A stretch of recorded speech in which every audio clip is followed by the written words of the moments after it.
Bien. Monsieur.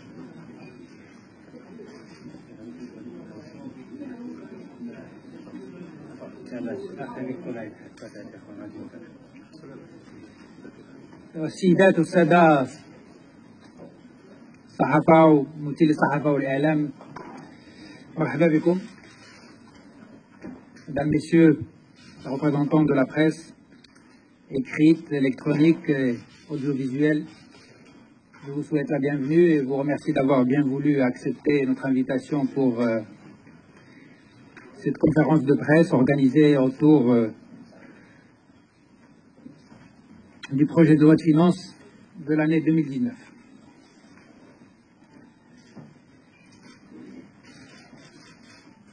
Je voudrais dérouler cette présentation autour de 4 points.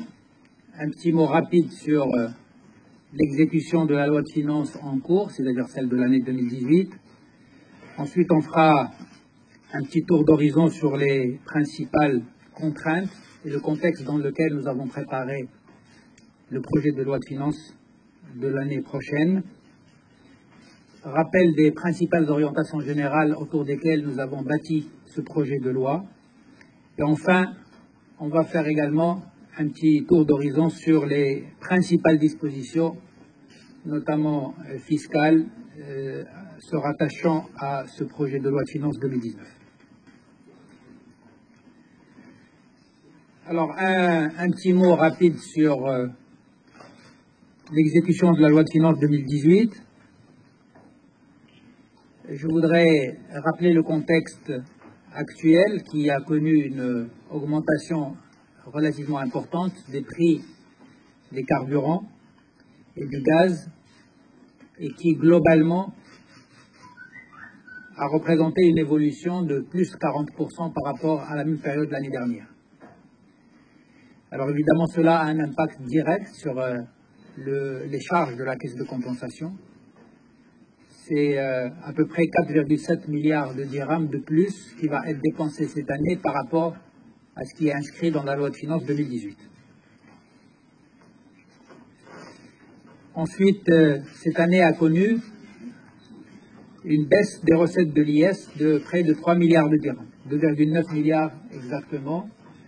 Vous avez les chiffres devant vous, donc on passe de 51,2 à 48,2 milliards de dirhams.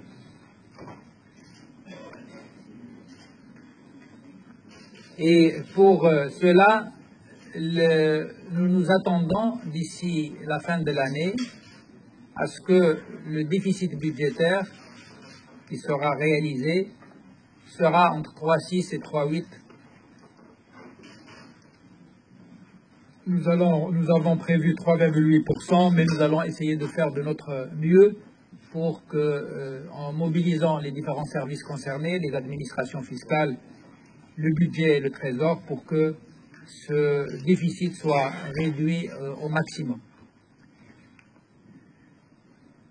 Et donc l'exécution de la loi de finances 2018 fait que nous avons besoin, évidemment, de se mobiliser pour que le projet de loi de finances de l'année 2019 soit préparé dans le cadre ou dans la perspective de la maîtrise du déficit budgétaire. Alors, le projet de loi 2019 a été préparé dans un contexte qui est marqué par les mêmes contraintes que celles que je viens de citer, notamment pour ce qui concerne l'augmentation importante des prix du pétrole et du gaz. Il est également marqué, je parle du contexte international, par une révision à la baisse de la croissance mondiale. Les derniers chiffres en notre possession prévoient une baisse de la croissance mondiale de 3,9 à 3,7%. Il est également marqué par ce que vous savez très bien, les tensions commerciales qui augmentent entre les principales puissances mondiales, et notamment entre les États-Unis et la Chine. Alors, nous étions évidemment obligés de partir sur des hypothèses s'agissant de la hausse prévue notamment pour ce qui concerne le gaz, parce qu'il y a un impact direct sur les charges à prévoir pour le projet de loi de finances. Et donc l'hypothèse qui a été retenue pour le gaz butane est de 560 $ la tonne. Je rappelle que le prix aujourd'hui ou à hier est de 565 $, donc nous sommes à peu près à ces niveaux-là ces jours-ci. Et face à cette hypothèse, donc nous avons prévu une augmentation de la caisse de compensation par l'impact du gaz de plus 5 milliards de dirhams au titre de ce projet de loi en comparaison par rapport à la loi de finances de l'année 2018. Comme vous le savez également, nous avons pris l'engagement du remboursement de la totalité du crédit de TVA qui s'est accumulé durant les dernières années et qui, nous avons organisé un mécanisme qui fait qu'elle va être étalée sur 5 à 10 ans. Mais la charge de remboursement pour la seule année 2019 va représenter un additionnel de charge de près de 3 milliards de dirhams, sachant que la totalité du remboursement de l'année 2019 est de 9,3 milliards, comparé à 6,3 milliards de l'année en cours.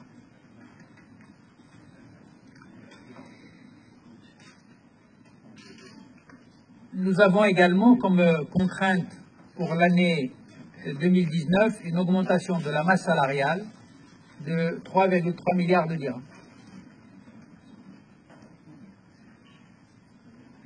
Au titre d'un certain nombre de poches budgétaires qui ont été créées et également des augmentations naturelles qui se font dans le cadre de l'évolution des carrières des fonctionnaires. On reviendra sur ces points peut-être avec un peu plus de détails dans un instant. On peut véritablement dire que le projet de loi de finances 2019 est un projet qui a un caractère social ou une vocation sociale. Et vous avez les deux chiffres qui sont devant vous qui montrent à l'évidence qu'il y a un effort extrêmement important qui a été consacré pour ce projet de loi de finances en matière d'augmentation des budgets alloués à l'enseignement et à la santé. Vous avez 5,4 milliards de dirhams de plus pour l'enseignement, 1,5 milliard de dirhams de plus pour la santé. Donc près de 7 milliards de dirhams pour ces deux départements à caractère social.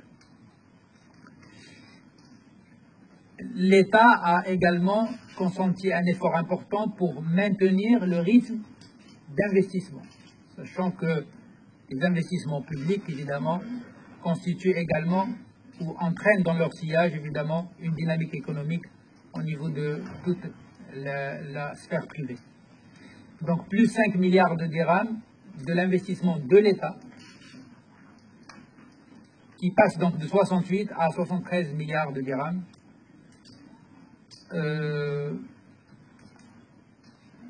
au titre du projet de loi de finances 2019. Reste à rappeler l'impact budgétaire des réformes importantes qui sont conduites depuis un certain temps et qui doivent se poursuivre évidemment l'année prochaine.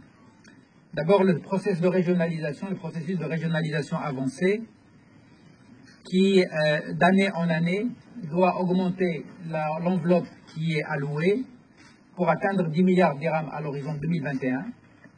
Donc je rappelle que pour cette année 2018, il y avait 7 milliards et nous allons passer en 2019 à 8,4 milliards de dirhams, soit plus 1,4 milliard. Les centres régionaux d'investissement qui vont être réformés en profondeur et dont les textes sont en cours d'adoption, il y a plus de 300 millions de dirhams. Et il y a, comme vous le savez, la réforme de la retraite qui prévoit pour la Caisse marocaine des retraites plus 1 milliard de dirhams de dotation. Quand on met bout à bout l'ensemble de ces contraintes et de ces dépenses, cela génère donc un besoin de financement pour le Trésor de 27 milliards de dirhams, en comparaison par rapport à ce qui est inscrit dans la loi de finances 2018. Alors comment on va financer tout ça? nous avons deux piliers autour desquels nous avons organisé ce financement. D'un côté, un certain nombre de mesures qui ont trait à la fiscalité ou à l'ouverture du capital d'un ensemble d'entreprises, et de l'autre côté, un mécanisme qu'on va actionner peut-être pour la première fois cette année en matière d'investissement public.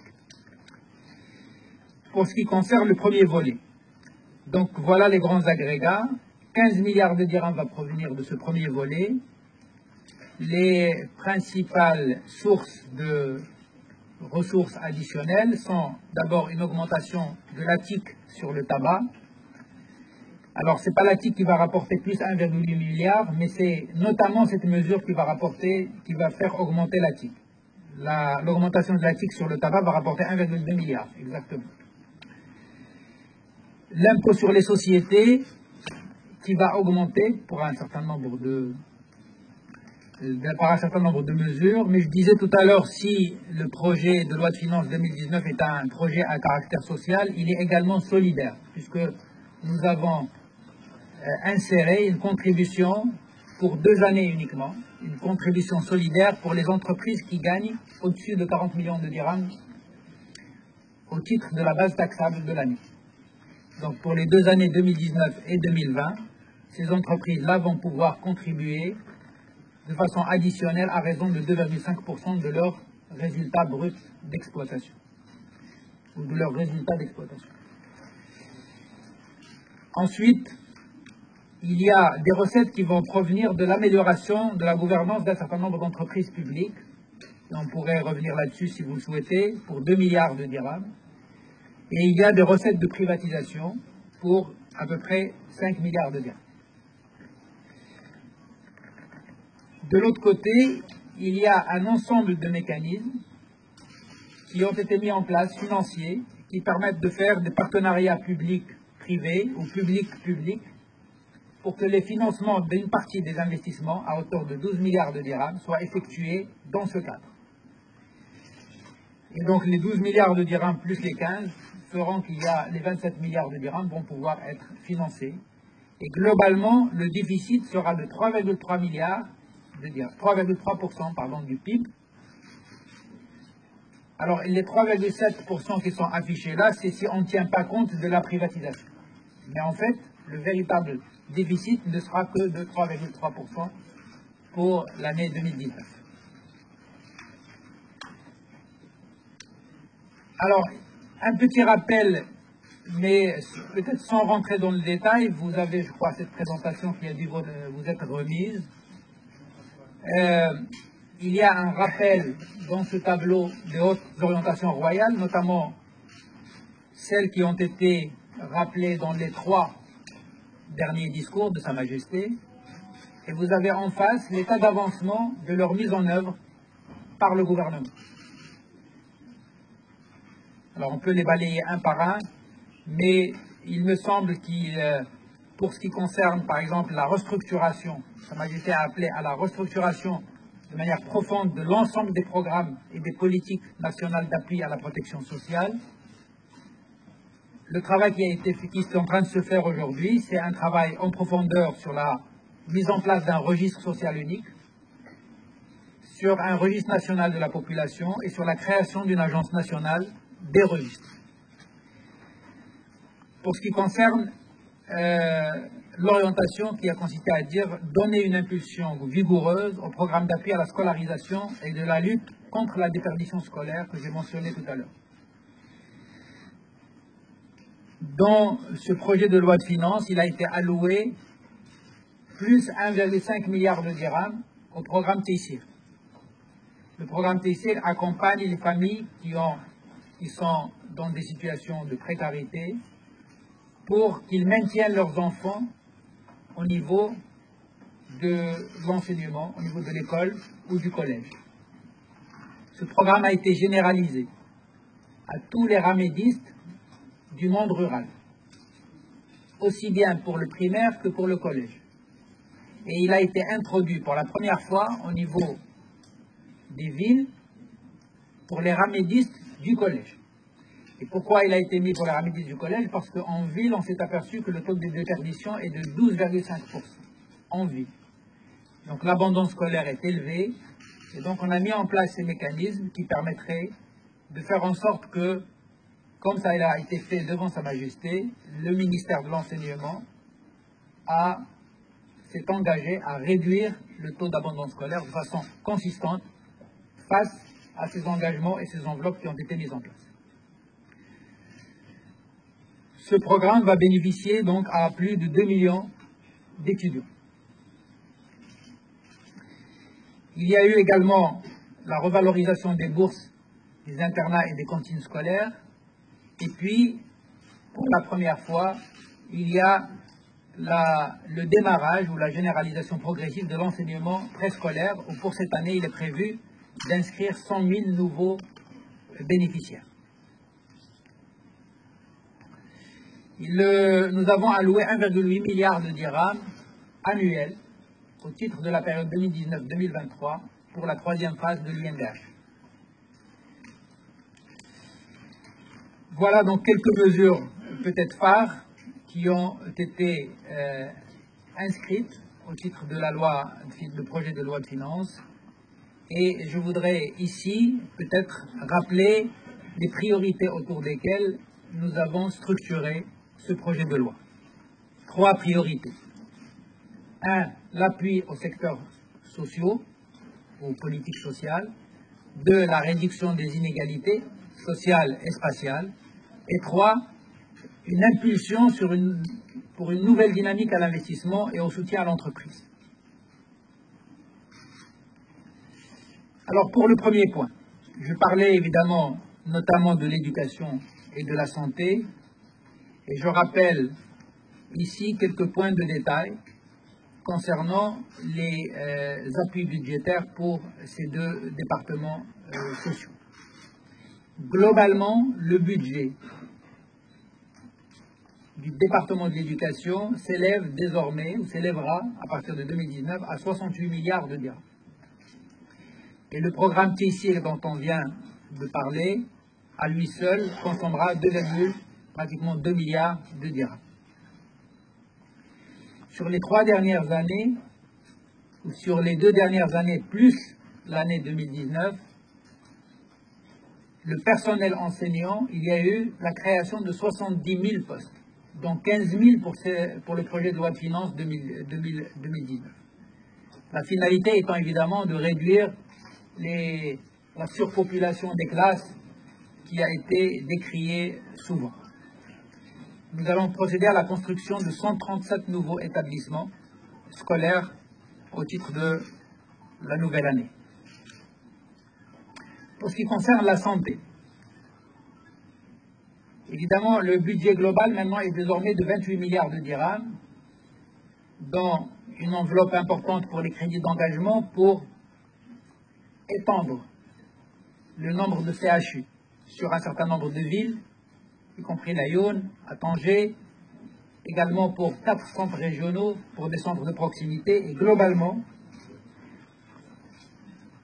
tout cela va nécessiter évidemment des moyens additionnels, que j'ai rappelé tout à l'heure, de 1,5 milliard de dirhams.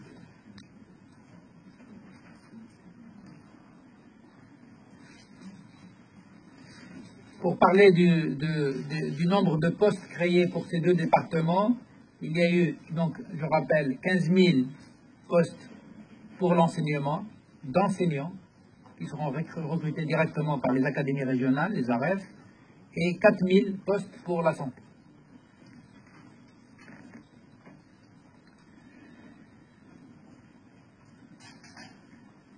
Voilà un peu la liste devant vous de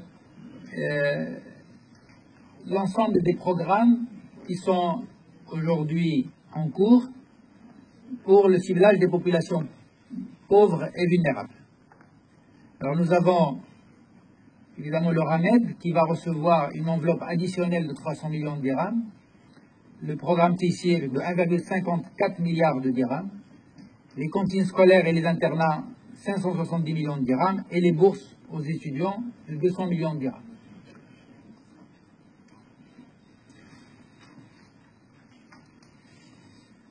je rappelle qu'il y a un fonds de développement rural et que pour ce fonds, il y a eu pour 2019 un crédit de paiement qui a été alloué de 3,4 milliards de dirhams et des crédits d'engagement pour 4 milliards de dirhams qui vont concerner l'année 2020. Et je rappelle que la troisième phase de l'INDH pour la période 2019-2023 a une enveloppe globale de 18 milliards, dont 1,8 milliard de dirhams annuels au titre de la contribution du budget général de l'État.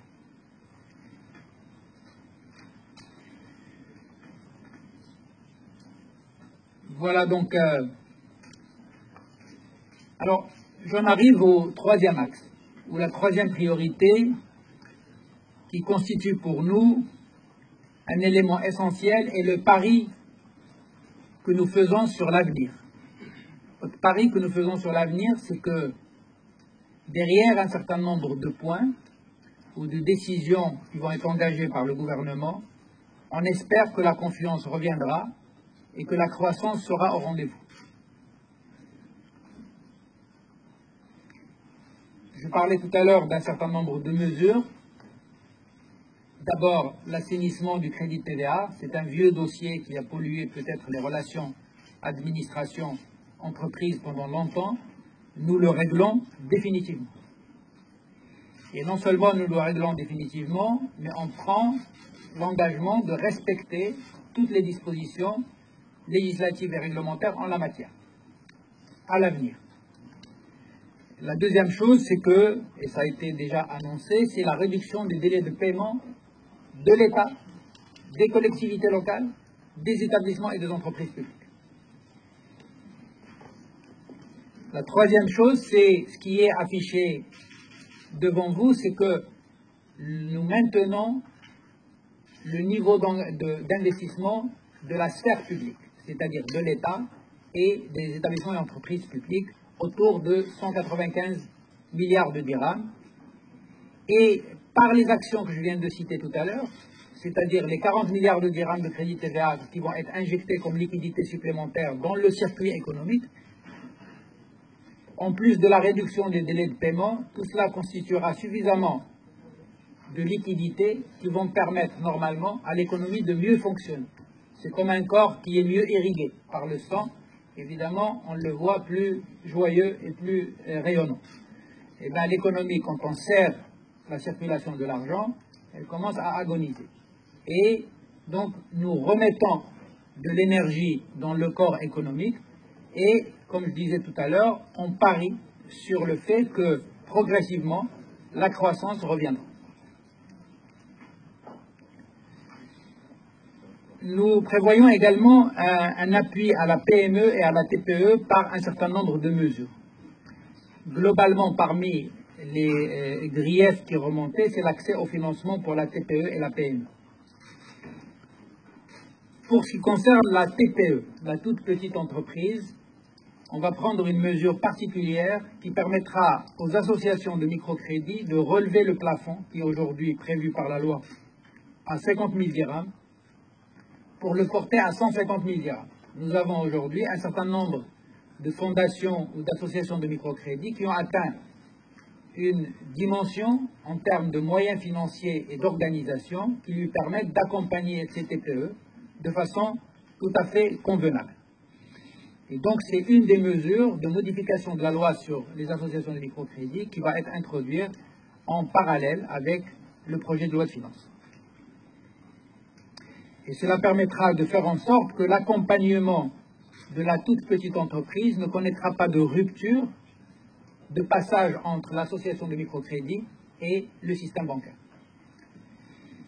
On mettra également en place pour cette toute petite entreprise des mécanismes pour l'aider à réduire le taux d'intérêt en faisant en sorte qu'il y ait des mécanismes nouveaux par la CCG, la Caisse centrale de garantie, en parallèle avec ce qui va être mis en place par les associations de microcrédit, à des taux réduits. La troisième chose, c'est que pour la PME, de manière générale. Il y a une révision en profondeur de l'ensemble des mécanismes de garantie pour, d'un côté, les simplifier et de l'autre côté, les élargir.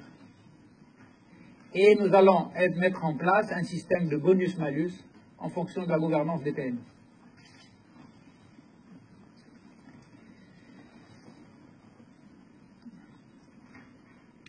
Dernière mesure qui est en faveur de la PME, toutes celles qui gagnent moins d'1 million de dirhams verront l'impôt sur les sociétés baisser de 20% à 17,5%.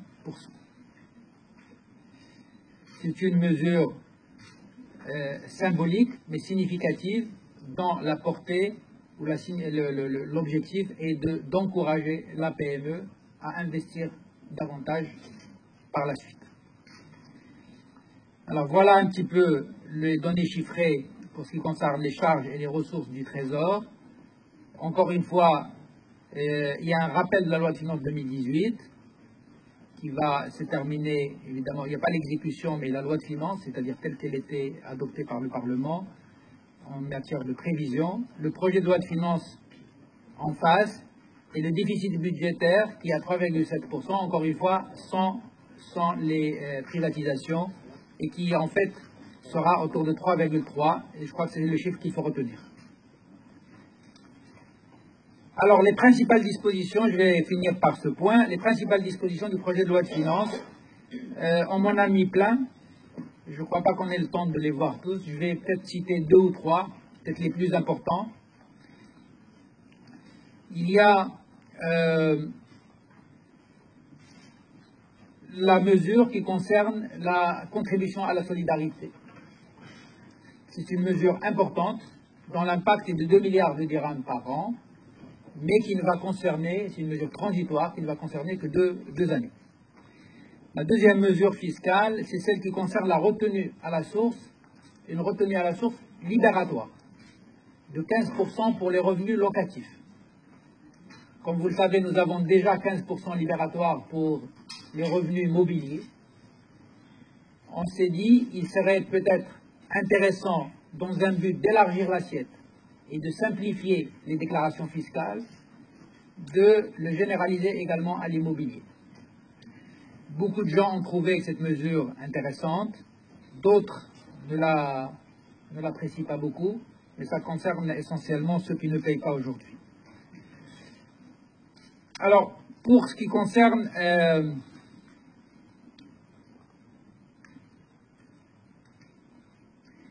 il y a une mesure particulière dans le domaine de l'assurance. Vous savez qu'en dehors de l'épargne, tous les produits d'assurance sont soumis à une taxe. Et il y a un produit qui est le produit d'essai qui n'est pas soumis à une taxe aujourd'hui. C'est le seul. Et donc, il est aujourd'hui, nous l'avons mis à 10%, et cette mesure va permettre d'alimenter notamment le fonds de cohésion sociale.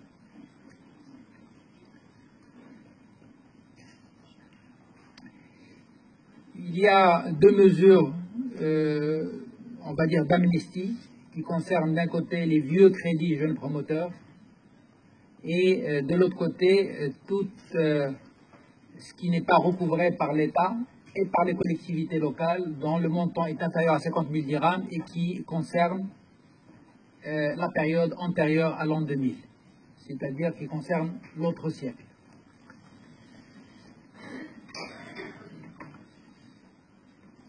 Il y a peut-être une mesure qui est attendue par le marché financier, qui est celle qui concerne les OPCI. L'abattement qui est accordé à ces OPCI, qui est proposé dans ce projet de loi de finances, est de 50%.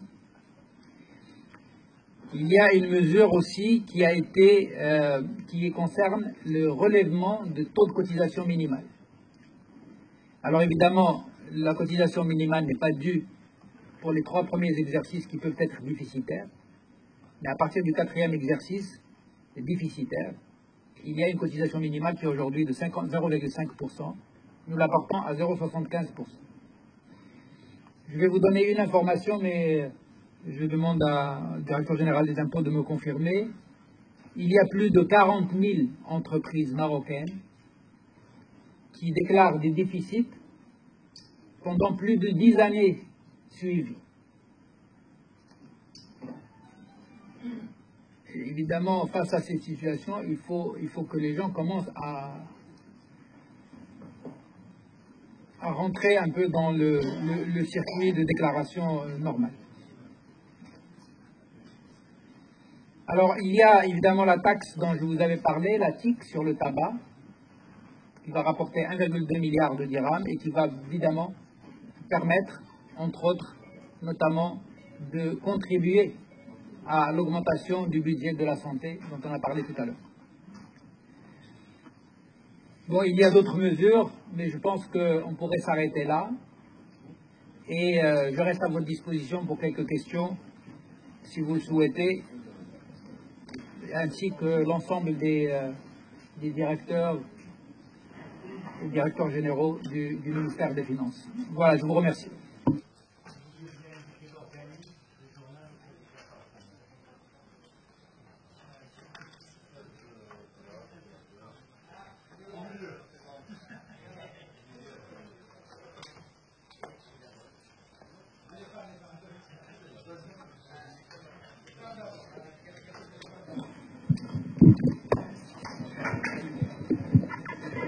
Merci beaucoup, Sidi Chaboun. J'apprécie votre galanterie et je ne vais pas être très longue. Ma première question concerne un point que peut-être vous n'avez pas développé, mais dont vous en avez un peu parlé, c'est la charte d'investissement. Vous savez très bien que l'investissement pêche un peu par défaut, que l'État fait des efforts énormes en la matière et que certainement qu'au niveau du financement, vous avez peut-être trouvé un très très bon moyen de partage entre le public et le privé, mais quid de l'investissement privé lui-même? Et l'autre petite question, pour ne pas vouloir accaparer la parole, est encore relative à l'entreprise, puisque je considère que je fais partie du monde réel, de l'économie réelle, quid des encouragements pour l'introduction en bourse des entreprises, surtout que je sais que c'est un projet qui a été lancé par M. Boussaïd, dont on connaît quelques dispositions et qui n'a toujours pas été mis en place, notamment la création d'un marché de la PME à la bourse, mais surtout pas avec la condition que l'entreprise doit avoir 10 millions de dirhams de capital, parce que vous savez très bien que ce n'est pas réaliste. Merci, Monsieur le Ministre.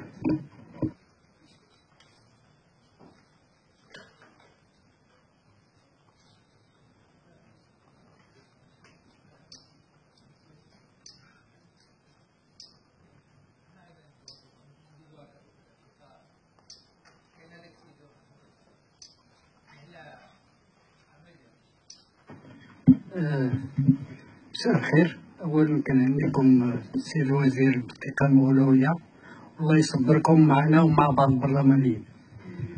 سؤالي وهو ذكرتوا باللي الموارد نتاع القانون المالي الحالي من الخصاصة، بغينا نعرفوا هاد الأسماء ديال الشركات اللي غادي يدخلوا السوق هاد السنة. السؤال الثاني وهو البترول. الآن البترول وصل 12 درهم ليسونس، في الوقت اللي البرميل كيسوى 72 دولار، يعني 80 دولار، لا 78 دولار وغيولي 82 دولار، 82 دولار. إذا من بعد فين غيوصل هاد السقف نتاع البترول؟ وشكرا.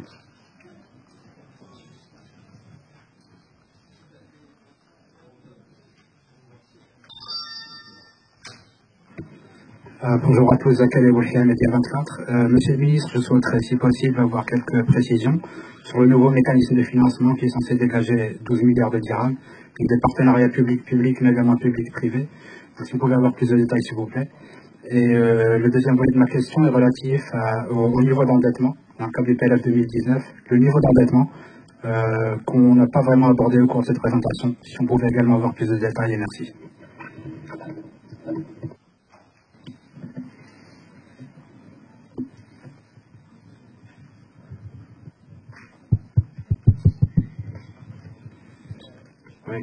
Souhail Karam, Bloomberg. J'ai 3 questions, Monsieur le Ministre. Est-ce que vous êtes sûr que d'ici 2020, vous pourriez garder le investment grade du Maroc à la lumière justement des contraintes que vous avez citées? Ça, c'est ma première question.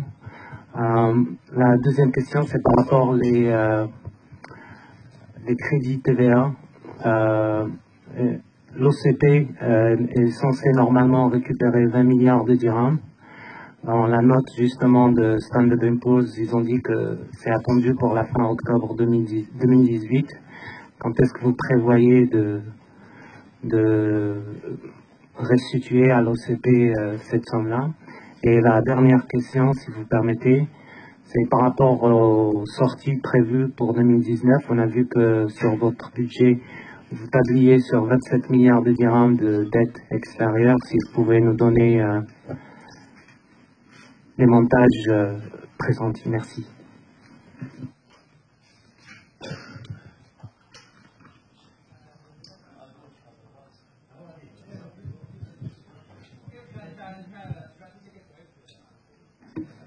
Monsieur le ministre, Ali Bouzerda, article 19. Deux chantiers à propos de la fiscalité. Deux chantiers stratégiques lancés par Sa Majesté le Roi, à savoir le solaire et l'industrie automobile. Au moment où le gouvernement doit suivre le pas, on constate qu'il est dans le sens contraire en imposant des taxes faramineuses sur l'importation des voitures électriques, des véhicules électriques. Est-ce que vous ne pensez pas que c'est le temps d'arrêter cette taxe et de les supprimer comme ce qui se passe en Jordanie, ce qui se passe aux Émirats arabes? Merci.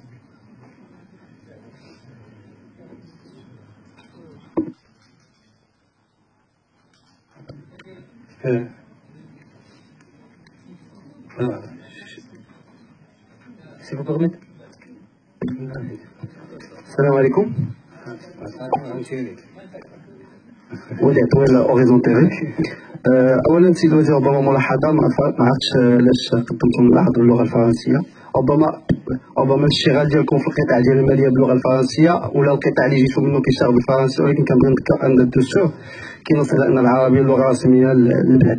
المساله ديال التوقعات هو انه كاين روايه الحكوميه اللي كتجي كل سنه بواحد التوقعات بخصوص المؤشرات الماكرو اقتصاديه، منها العجز في الميزانيه، منها بالامس في البرلمان تحدثوا على اعاده الثقه، على اعاده الثقه مع المواطنين. كيفاش اليوم تقدروا ترجعوا هذه الثقه وانتم كتجيو اليوم كتقولوا لهم على ان نسبه العجز السنه الماضيه كانت في المشروع القانوني المالي 2018 3%، واليوم كتقول لهم انه ولا 3.8% لان زادت واحد 40% ديال الغاز هبه التعاون الخليجي. يعني هذا كيشكل مشكل. المساله الثانيه هو نبغي نعرفوا الاسماء ديال المؤسسات اللي العموميه والمقاولات العموميه اللي غادي. السؤال الاول لانه كتجيو كتقولوا عندنا واحد التوقع ديال واحد النسبه، من بعد ملي كتجيو ليكزيكسيون ديال مشروع القانون او القانون كتعطيو نسبه واحده اخرى اللي كتكون كتزاد. يعني في توقعاتي لا هذه مؤشرات عالميه، هذه فاكتور اكزوجين ماشي مشكل، ولكن ممكن انكم تدقوا قبل ما تعطيو واحد الاليات. نتوما عندكم جميع الاليات المتاحه في الماليه واخا. المساله ديال الخصاصه انهم ملي كتقولوا واحد لو شيفر ولا واحد الانديكاتور، عند واحد الانديكاتور يعني من بعد كتقولوا لا غادي ولا 3.8%، يعني كيفاش المواطن من بعد غادي يولي يثق؟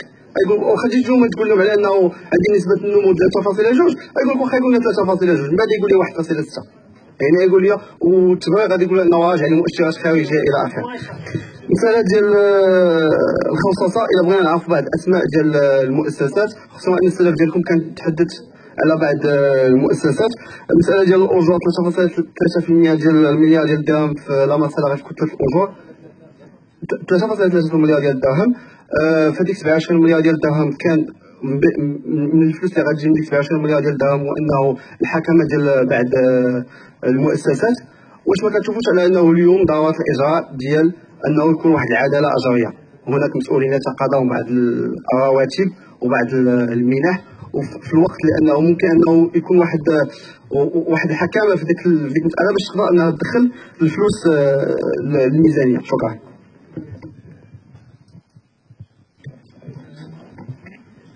Salah Maïzi, les Échos. Moi j'ai deux questions. Une question sur le coût du système de la facturage pour le remboursement du crédit TVA.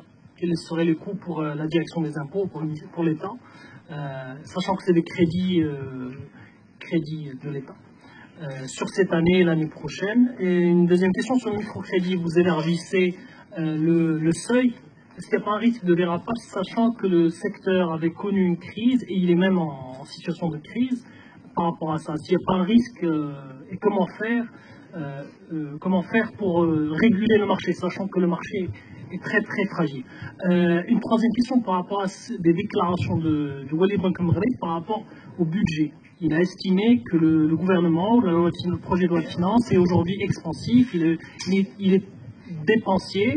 Est-ce que vous êtes dans cette vision ou bien faut-il au contraire avoir une orientation politique et prendre des décisions politiques et financer un budget? Et moi aussi j'insiste sur les noms des entreprises publiques à privatiser.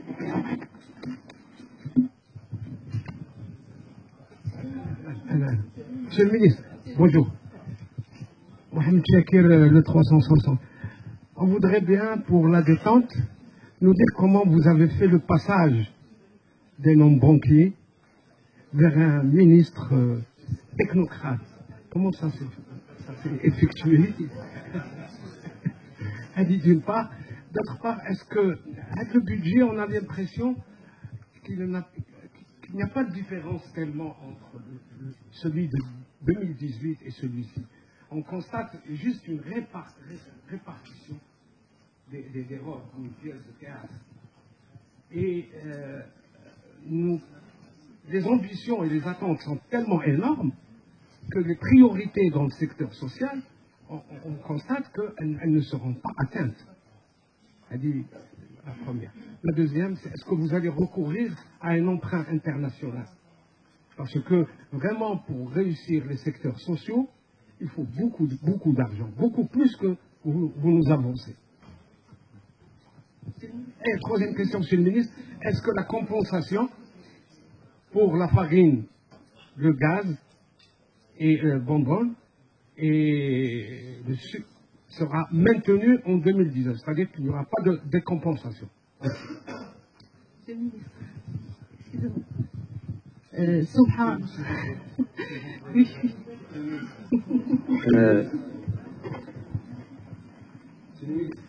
في نفس عبد الرحيم العسري موقع هاسبريس، في نفس السياق اللي تحدثوا فيه الزملاء، جات العرض ديالكم يوم امس في البرلمان على ان يعني تفويت بعض المؤسسات والحكامه يعني في بعض المؤسسات العموميه والمقاولات العموميه يعني كتوقعوا الربح ديال 8 ديال الملايير ديال الدرهم.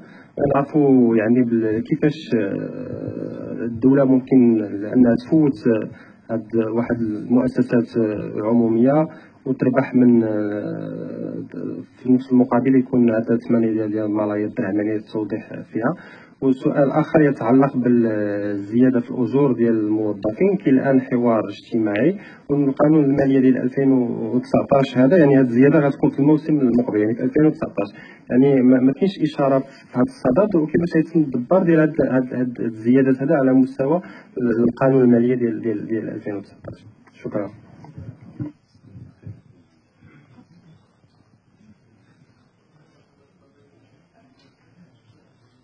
السيد الوزير احمد ارقامي يوميات الصباح.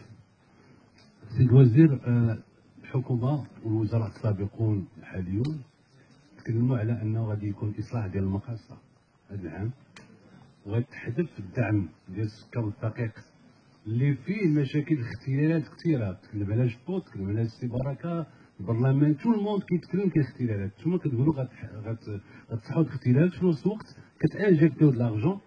نعرفوا هاد المعادله كيفاش نحلوها.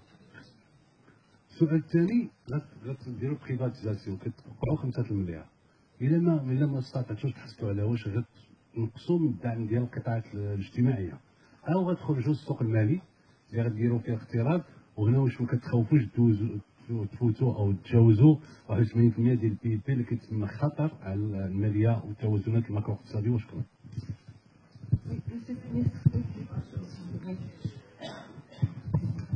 Bonjour, Franck Fayon de l'économiste. J'ai deux questions. Sur la partie dépenses, on voit que sur certaines rubriques, il y a de fortes hausses. Sur les dépenses, on voit que sur certaines rubriques, il y a de fortes hausses. Est-ce qu'on peut estimer qu'il y a un relâchement au niveau du contrôle des dépenses publiques? Et cela m'amène sur la question du déficit budgétaire. Est-ce que c'est une déviation en fait voulue ou subie?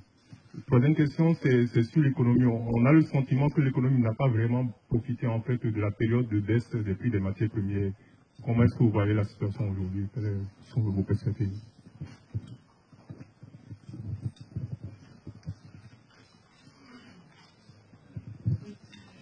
Sobha Siari du journal Ecoactu.ma. En fait, ma première question, c'est par rapport au budget alloué aux secteurs sociaux. On remarque que d'année en année, ces budgets augmentent, mais sans impact réel sur la vie sociale. Cette année, ils ont encore augmenté davantage. Comment vous allez vous assurer qu'ils vont être dépensés à bon escient et qu'ils aboutissent in fine à l'inclusion sociale? En fait, ma deuxième question, c'est par rapport à la lecture du PLF 2019. On remarque que les dispositions fiscales, aussi bien sur le plan quantitatif que qualitatif, en fait, elles sont limitées. Est-ce qu'on peut prétendre qu'on tend vers une stabilité du système fiscal comme il a été toujours souligné par M. Farage? Et ma troisième question, c'est par rapport aux dons, en fait, qui vont être octroyés aux associations et aux établissements publics pour un intérêt général. C'est une décharge déductible, comme cela a été souligné par le souverain dans son dernier discours. Moi, j'aimerais bien savoir l'intérêt général. Est-ce qu'il ne faut pas bien le définir? Et aussi, ces associations, quels sont les critères que doivent remplir ces associations, justement pour ne pas tomber dans le même problème de déperdition des fonds? Merci.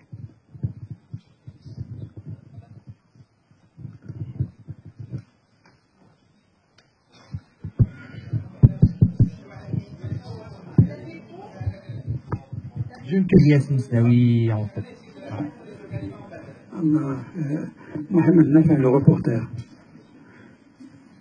Monsieur le ministre, vous avez posé tout à l'heure, lors de votre intervention, une petite question, mais qui est en fait une grande question. Comment financer tout cela? Eh bien, tous les citoyens se demandent comment. Est-ce que ce ne sont pas eux qui vont payer tout ça? La question reste posée. Merci, monsieur le ministre.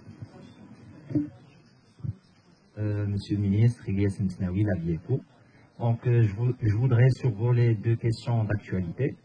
Donc, la première, c'est les montants dédiés à l'investissement dans les chemins de fer. Donc, tout le monde connaît le contexte un petit peu. Donc, le budget, en fait, comme j'ai lu, est de 5,5 milliards de dirhams, je crois. Est-ce que vous l'estimez suffisant? Est-ce que vous connaissez palpablement l'état de nos rails, l'état de nos infrastructures en fait ferroviaires, et surtout est-ce que ça va le faire? Donc deuxièmement, il s'agit de la petite polémique qui a en fait été évoquée concernant la vignette, la hausse de la vignette automobile qui a été annulée en fait par la suite. Donc, qu'est-ce qui vous a mené à retirer cette mesure-là? Et donc, voilà, c'est tout.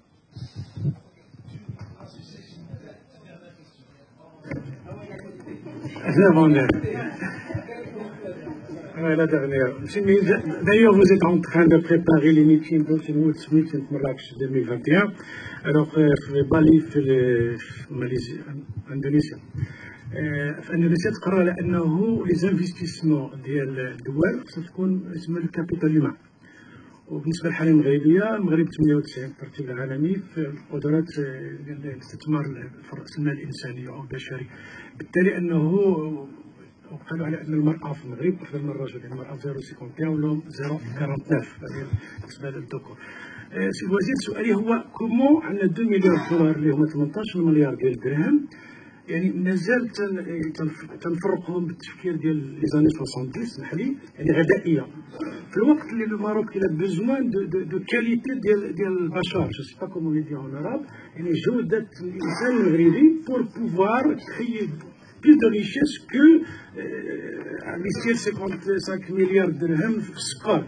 Justement, c'est très personnel هذا السؤال ديالي. D'ailleurs, je le dis souvent. يعني تلقى من العين ان المغرب عنده تحديات اللي هي التكنولوجيا، اللي هي واحد المجموعه ديال المجالات اللي opportunité كما قال سيدنا في الخطاب، وفي نفس الوقت باقي تنتصرفوا على اساس ميزانيه ديال لي زاني 70 الناس باقي تاكلوا السكر والفرينه بي شويه سمح لي نقول دو فيزاج دو فيتيس كما تمشي النفس.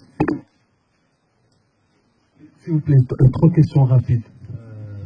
Amir Kadiri pour Finance News. La première, c'est la LPL. Est-ce que c'est oui ou c'est non? La deuxième question concernant la commande publique destinée réservée aux PME. Est-ce que vous avez un chiffre à nous communiquer? Et la troisième question, c'est vous avez pris le train un petit peu en cours de route. Vous avez été nommé il y a quelques semaines. Jusqu'à quel point cette loi de finances, entre guillemets, est la vôtre? C'est-à-dire, quand il y a votre empreinte. Non, oui, c'est une vraie question. Merci. Monsieur le ministre. Je ne sais pas. Monsieur le ministre. سيد الوزير مساء الخير. سؤالي هو في المحور ديال الحوار الاجتماعي. في التقديم ديال الميزانيه لمتعدده السنوات كان تحط بند ديال 6 مليار ديال الدرهم لتلبيه الحاجات ديال الحوار الاجتماعي على اساس 2 مليار كل سنه على مدى 3 سنوات. سؤالي هو واش كاينين شي اجراءات في هذه السنه اللي هي غتخاد من طرف الحكومه واخا ما تعقدش واخا ما تسناش اتفاق، وفي حال عدم توقيع اتفاق داكشي اللي بقى من غير مجموع بالاتفاق شنو غيكون فيه؟ Monsieur le ministre, Imen Bourara, Ecoactu. Donc moi j'ai besoin d'un commentaire. On a fait exprès de reposer les questions à intervalles pour un commentaire concernant le budget de la défense, parce qu'on a vu que cette augmentation a déchaîné la passion de nos voisins de l'Est et la machine de propagande s'est lancée à tort et à travers. Est-ce qu'on peut avoir une idée de cette augmentation? Est-ce qu'elle est en lien avec le service militaire obligatoire? Si on peut avoir des explications. Alors, vous avez évoqué l'importance de l'investissement public pour l'économie de manière générale et pour l'entreprise et le secteur privé. Mais il y a aussi certaines lois qui constituent un manque à gagner pour le secteur privé. Je citerai la loi 6900, je pense à un amendement, voilà, donc qui interdit à certains établissements publics, sauf dérogation, d'ouvrir des comptes bancaires auprès des banques privées de la place. Vous qui venez de ce secteur, est-ce que vous ne pensez pas revoir certains nombres de lois qui constituent une valeur ajoutée pour le secteur privé? Merci beaucoup.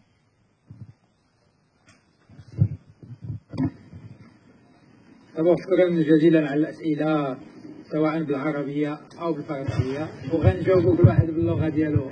الأخ كريم ما كاين حتى مشكل، ما عندناش مشكل لا بالعربية ولا مع الفرنسية، ولا بغيتي بالإنجليزية مرحبا. دونك اللي وضع شي سؤال بشي لغة نجاوبو إن شاء الله وما كاين مشكل. Je vais essayer de répondre dans l'ordre des questions telles que, parce que c'est plus simple, c'est comme ça que je les ai notées.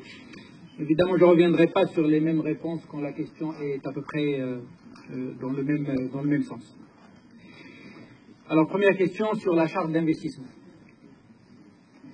Sur la charte d'investissement, évidemment, c'est un projet qui est bien avancé et qui va être présenté évidemment par le ministère en charge du commerce et de l'industrie bientôt au Conseil de gouvernement pour que justement ça puisse emprunter son circuit d'adoption. Donc c'est un des chantiers importants qui a été appelé évidemment dans un des discours de Sa Majesté et sur lequel le gouvernement travaille, et on est pratiquement dans les dernières retouches concernant toutes les mesures d'encouragement de l'investissement de manière générale, de l'investissement évidemment privé en particulier. Pour 2019. Inch'Allah. Alors, il y a une deuxième question sur tout ce qui concerne la bourse. D'abord, nous allons profiter de ce processus d'ouverture d'un certain nombre d'entreprises publiques, que ce soit en matière d'ouverture du capital ou d'introduction pour la première fois du privé dans le capital, pour que la bourse puisse être dynamisée, soit parce que nous allons injecter du papier nouveau, soit parce qu'il y aura plus de liquidités au niveau du système boursier marocain. Et on espère que, également par cette action, le marché financier, le marché des capitaux en particulier, puisse être boosté. S'agissant de compartiment de la PME, plus spécifiquement, objet de la question, évidemment, ce n'est pas dans le projet de loi de finances, c'est des mesures qui sont évidemment associées et qu'on va voir avec évidemment l'autorité des marchés des capitaux. Et je suis d'accord qu'il faut introduire plus de souplesse pour le compartiment de la PME. كانوا بزاف ديال الاسئله حول الخوصصه او فيما يخص الشركات اللي غادي تهمها الخوصصه. حنا اولا غادي نقول لكم واحد المساله يعني باش تكون واضحه. الميزانيه اللي كاينه في الخوصصه غادي ننفذوها. ما كاينش واحد وضع سؤال ديال الا كان ماشي ما حنا غادي ننفذوها. وانا جاي من يعني من القطاع البنكي ومنين نقول لك غادي نصوبها غادي نصوبها. المساله الثانيه ديال شكون هما هاد الشركات. عندنا واحد العدد ديال الشركات اللي تمت الخصوصه ديالها في الماضي وباقي الدوله عندها يعني واحد الحصه ومازال ما قادرنا بالضبط باش نعملوا. هادوك الشركات كلها يعني مؤهله ومؤهله باش يعني يمكن لها تدخل اما Maroc Télécom est dans la liste. Est-ce que Maroc Télécom est dans la liste? يمكن لا تدخل في لا ليست. ما عندناش شي مشكل. معلوم.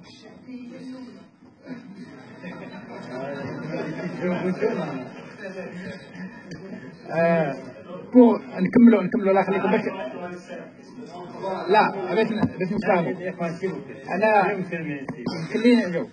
قلنا لكم حنايا كاين الخوصصه وكاين الا سمعتوا يعني البارح الخطاب امام البرلمان تحدثنا على اعاده هيكله المؤسسات والمقاولات العموميه.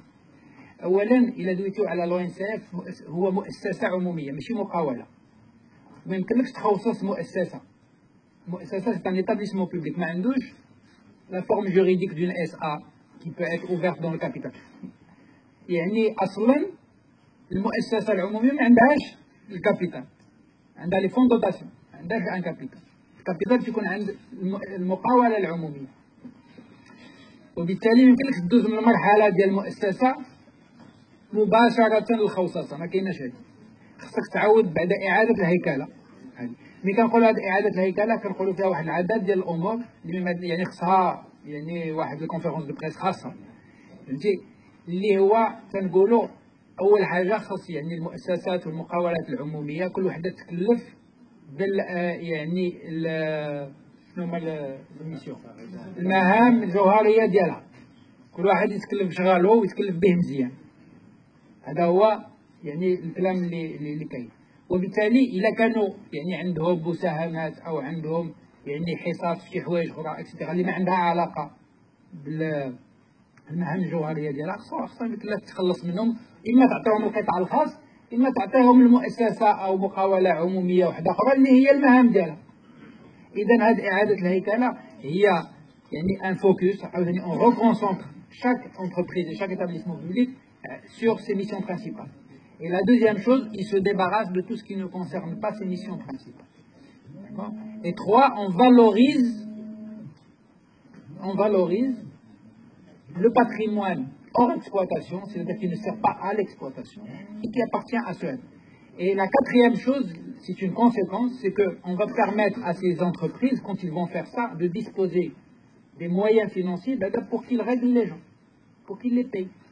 Comment voulez-vous que les entreprises qui sont en difficulté puissent régler leurs arriérés de paiement?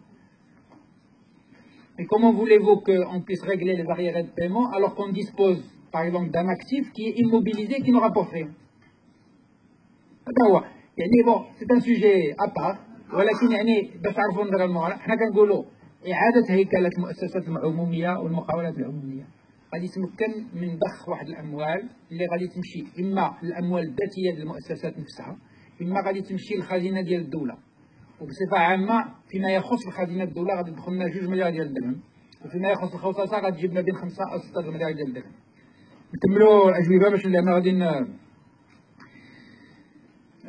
هذا الميكانيزم دو فينانسمون. الميكانيزم دو فينانسمون de quoi il s'agit. On a fait 12 milliards de dirhams au titre de l'année 2019. Ce mécanisme, c'est un mécanisme de partenariat. Public-public ou public-privé. De toute manière, ça fait 3 P, dans tous les cas. Partenariat public-privé ou public-public. C'est quoi ce mécanisme? C'est très simple. Quand l'État investit en direct, c'est directement des dépenses d'investissement qui figurent dans le budget des charges de l'État, des charges de la partie dépenses d'investissement.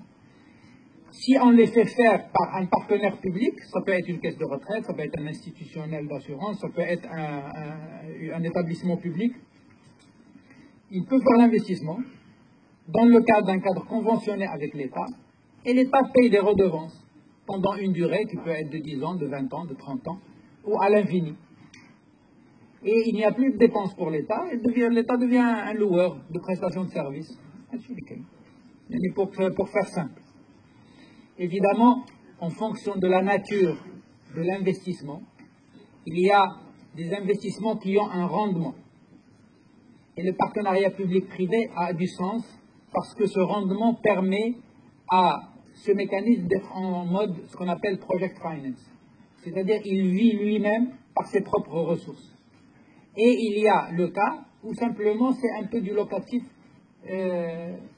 qui se présente suivant une forme à déterminer qui arrange les parties. Voilà pour faire quoi. Alors, quelques petites questions de Bloomberg notamment sur l'investment grade.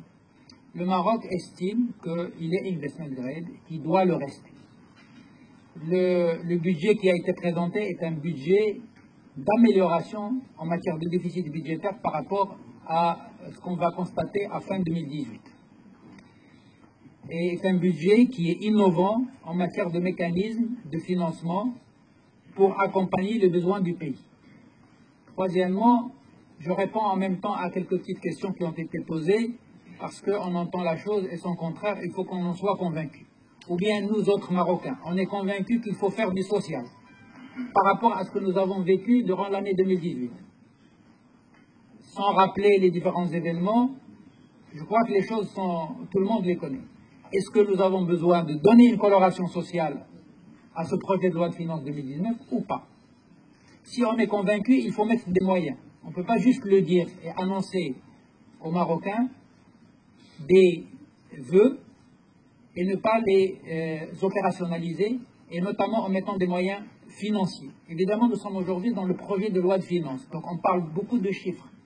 Mais clairement, quand on parle par exemple de TIC, comme je vous avais dit tout à l'heure, nous, en tant que ministère des Finances, en matière d'efficacité de la dépense, on a exigé et on a insisté pour qu'il y ait en face des objectifs en matière de réduction du taux d'abandon scolaire.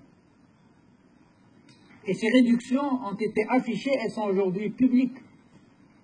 C'est-à-dire, nous sommes partis d'un point de départ enregistré pour l'année scolaire 2017-2018, et on a dit en 2019-2020, voilà ce qu'on veut, en 2021-2022, voilà ce qu'on veut, etc. Et par rapport à une autre question qui a été posée dans le même sens, sur l'enseignement, sur le fait que la Banque mondiale a prévu que c'est l'année du capital humain, etc. Effectivement, parmi les points que nous avons expliqués à la Banque mondiale, c'est que nous avons mis un indicateur précis, qui est, par exemple, la réduction de l'abandon scolaire au Maroc, qui est une clé. Comment voulez-vous que nous autres Marocains, on puisse accepter qu'il y ait 300 000 abandons scolaires par an, c'est-à-dire sur une génération, ça nous fait 7 millions de Marocains, qui sont illettrés, qui seront illettrés dans une génération, et qu'on dise, en fait, on est en train de dépenser de l'argent. Si on nous convainc qu'en mettant un peu de moyens pour aider les familles, une aide conditionnée par le maintien de l'enfant sur le banc de l'école, ça va permettre de réduire ce taux d'abandon scolaire, bien évidemment, il faut le mettre. Et quelqu'un a posé la question, quel était votre empreinte?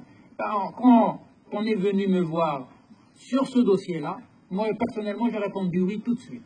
Parce que je considère que c'est un sujet important qui concerne des centaines de milliers de jeunes Marocains, d'accord, immédiatement. Et on a démontré, en tout cas, on m'a montré les études, qu'il y a une corrélation directe entre l'aide aux familles et l'amélioration de Donc on a dit on fait ça. Et clairement, si on est dans les objectifs, cette aide doit se poursuivre. Si les objectifs ne sont pas atteints, il faut effectivement la couper. Pour nous, en tout cas en tant que ministère de Finances, on dit la position d'elle. Alors la deuxième question, le crédit de TVA pour l'OCP. Il est signé, donc l'OCP est remboursé. Pour nous, en tant que ministère des Finances, l'OCP est remboursé. Les 20 milliards de dirhams, 20,4 milliards de dirhams exactement, si vous voulez connaître le chiffre. L'OCP est remboursé. 20,4 milliards. Il a été remboursé pour tout ce qui est dû jusqu'à fin juin 2018 pour l'essentiel des filiales et jusqu'à fin mars pour une autre filiale. Mais globalement, pratiquement jusqu'à fin juin 2018, pour tout ce qui le concerne. La moitié de la dette qui est réglée. On est en train de régler les autres. D'accord? Et quand on prend un engagement, on le respecte. Et on considère que la confiance revient parce qu'il y a le respect des engagements. C'est le point de départ. ماشي دابا كندويو على المقاولة، إلا بغينا ندويو على المواطن كنا نرجعوا له ندويو عليه. Les sorties prévues pour 2019, évidemment on va sortir en 2019. Début 2019, on va sortir et alors on n'a pas encore arrêté évidemment le montant, mais on va évidemment faire une sortie pour lever de la dette au niveau des marchés internationaux. Anna, je fais ce qu'elle me dit. Alors, pour une question sur l'article 19, sur tout ce qui concerne le véhicule électrique, aujourd'hui, d'abord, tout ce qui provient de l'Europe est à 0%. Tout ce qui est importé d'Europe est à 0% dans le cadre de l'accord de libre-échange. La voiture électrique qui est importée d'autres pays est à 2,5% aujourd'hui. États-Unis, zéro. États-Unis, zéro. On a un accord de libre-échange aussi. Et on a un FTA avec les États-Unis. Pour la vignette pour la voiture électrique, aujourd'hui, est à 0 dirham. Là, il faut bien garder la loi, faire le minimum au 2,5. Donc, quand on n'a pas un accord de libre-échange avec un État, ou un groupe d'États, comme c'est le cas de l'Union européenne, خصك لا تبدا دير 2,5 sinon ما كاينش منين ما كاينش قل منها بحال 3 مليون. Alors لا ما كاين لا تاكس دو لوكس لا والو كاين كلشي عيشري يلا انا نزيدو شويه باش le crédit TVA. Quelqu'un a posé la question sur le coût. Le coût du crédit TVA. Alors, le crédit TVA, il y a le même taux qui est de 3,5% par an. Qui est un taux évidemment inférieur, bien inférieur au taux du marché, parce que ces 3,5 concernent une durée de 5 à 10 ans. Et pour 5 à 10 ans, quelle que soit l'entreprise, évidemment, elle est à des niveaux de taux d'intérêt qui sont supérieurs à ça. Donc, c'est un taux intéressant. Alors, les risques pour le microcrédit. Alors, évidemment, le microcrédit au Maroc est organisé autour d'une, on va dire, une petite vingtaine d'associations, mais il y a globalement 4 fondations qui sont bien structurées et qui sont organisées pratiquement comme des petites banques. D'accord ? Et qui ont suffisamment de fonds propres. Certaines dépassent le milliard de dirhams de fonds propres. Et donc elles sont suffisamment solides financièrement et organisées sur le plan des ressources humaines. Donc les 2 ou 3 premières ont plus de 2000 agents. Elles ont plus de 400 agences. Et donc c'est des structures bien solides et qui ont accumulé une expérience à travers les 20 dernières années qui leur permettent effectivement aujourd'hui d'accompagner la TPE au-delà de ce qu'elle est. Alors évidemment, si vous parlez de toutes petites qui sont à côté, elles ne sont pas en mesure de le faire et elles n'ont pas de toute manière les moyens financiers de le faire. Donc là, on cible les autres pour accompagner la TPE, celle qui l'accompagne aujourd'hui à hauteur déjà de 50 000 dirhams et qui oblige cette TPE soit d'aller vers une deuxième association pour avoir un deuxième crédit de 50 000 dirhams chez une autre association, de pouvoir le faire de façon ramassée à travers le même partenaire.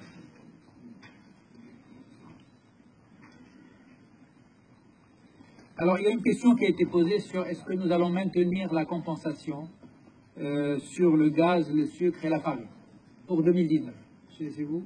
Voilà. Alors, cette question, pour la réponse est oui. Pour que ça soit clair. La réponse est oui.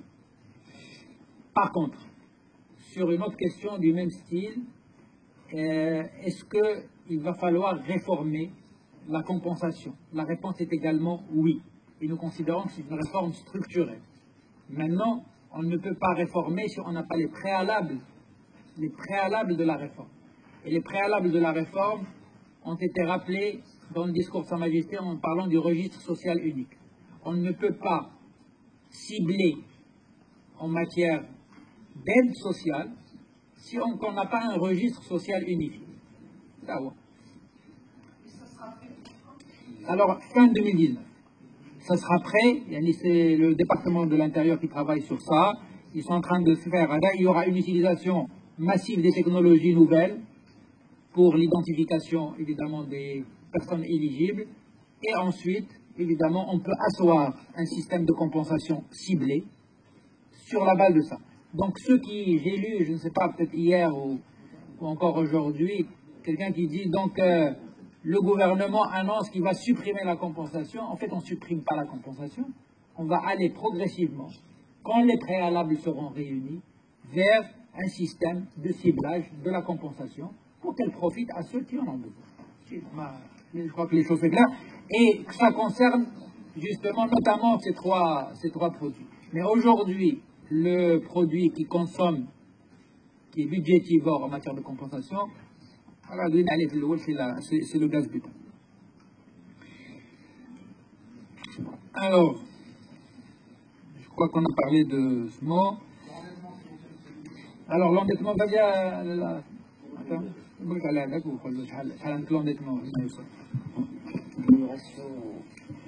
pour la dette du Trésor, à fin 2018, on sera à 66,7%. Et pour les établissements publics, 66,7% du PIB. La dette du Trésor. En 2017, on était à 65,1%. Elle a augmenté. Et la dette des établissements publics est de 16,9% du PIB. Voilà. 2018, elle sera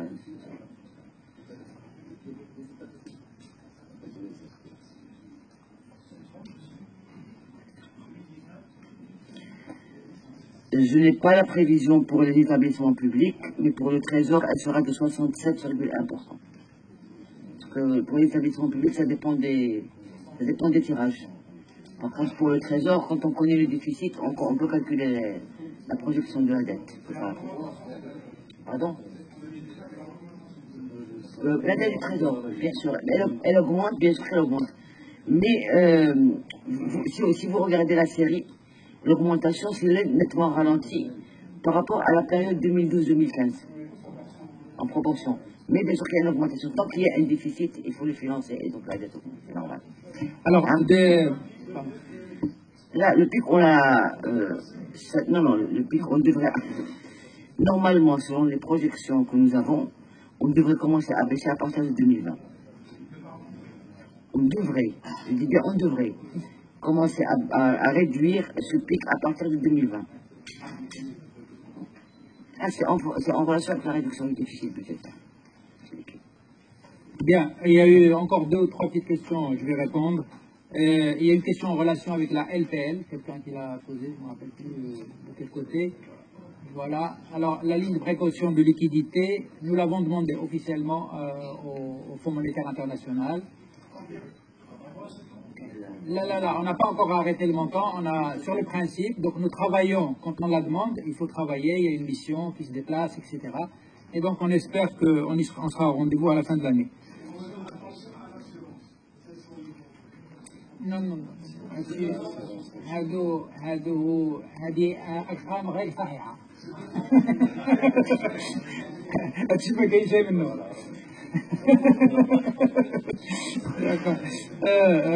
لا ندوب اسيدي نكمل الاجوبه الى سمحتي اذا سمحتوا. كاين une question sur la stabilité du système fiscal. À mon avis, la PME, on a réduit de 20 à 17,5%. Le système d'impôt sur les sociétés n'a pas bougé. Bon, évidemment, il y a eu quelques articles sur le fait qu'en j'ai l'impression qu'on a fait des simulations, l'information va trouver. La seule information qui est valable, c'est celle du projet de loi de finances. S'il y a des équipes dans des bureaux qui sont en train de travailler et puis après il y a des articles qui commentent, il y a un problème. Mais ce que je vous dis, là, c'est pas une augmentation de l'IS. Je vous ai dit, ce n'est pas une augmentation de l'IS. C'est une. À mon avis, là, خليكم إلى بغيتوا une minute ونرفعوا ça. Ce n'est pas une augmentation de l'IS. C'est une contribution pour la solidarité qui est demandée aux entreprises qui gagnent plus de 40 millions de dirhams. Il s'agit de 300 entreprises au Maroc. D'abord, pour que les choses soient claires. 300 entreprises. Donc on demande une contribution à un effort de solidarité dans le cadre des budgets sociaux qu'on vous a demandé pour 2 années uniquement. Ce n'est pas un impôt qui change, c'est une contribution de solidarité qui a la même base taxable, mais qui n'est pas. Donc c'est pour 2019 et 2020, une contribution de solidarité qui concerne 300 entreprises uniquement. Et maintenue.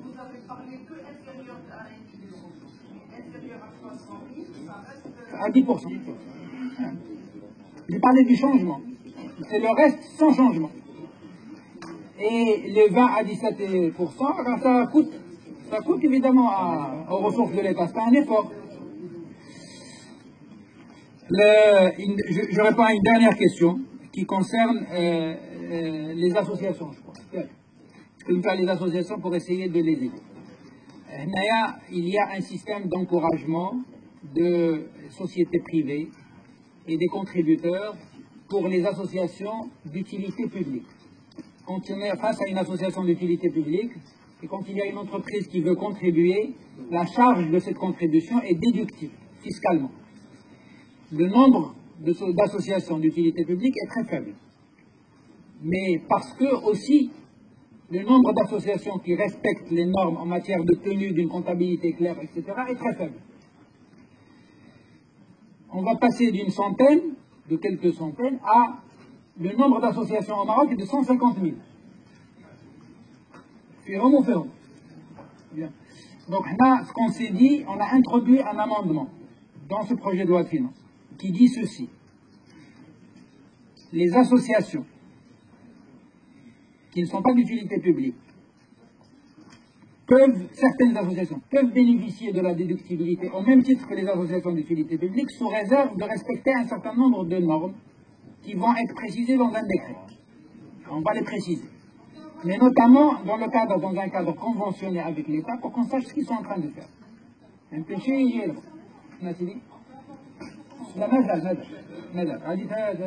C'est le gouvernement qui va décider.